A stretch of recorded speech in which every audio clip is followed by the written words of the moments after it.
আগের দিন সকালবেলা খাওয়া দাওয়া করে বেরিয়ে পড়েছিলাম কল্যাণীতে আসার জন্য।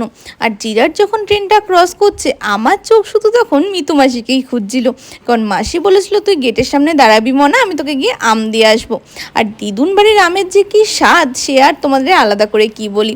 আগে তো বসেই খাওয়া হতো, এখন আর সেভাবে বসে খাওয়া হয় না, হয় বড় মাসি গিয়ে নিয়ে আসে, নয় এবার যেমন মাসি এসে আমাকে দিয়ে গেল। যাই হোক, মাসি আর মেশোকে টাটা করে চলে গেছিলাম কল্যাণী। দুপুরে খাওয়া দাওয়া করেই বসে পড়েছিলাম আম নিয়ে। দেখো এতগুলো আম পাঠিয়েছে, আর আমগুলো যে কি টেস্টি তোমাদেরকে আমি কি বলবো। আমি তো এতগুলো আম কেটে নিয়ে বসে পড়লাম, না একা আমি কখনোই খাইনি, আমার সাথে আরও ছিল 2-3 জন। তো সবাই মিলে এখানে আম খাচ্ছিলাম। আর আমার মুখের হাসিটা তোমরা দেখতে পারবে, আগে যখন জ্যৈষ্ঠ মাসে যেই জামাই ষষ্ঠীটা পড়তো অমনি আমরা সবাই মিলে চলে যেতাম মামা বাড়িতে। সেই সব দিন এখন আর কোথায়।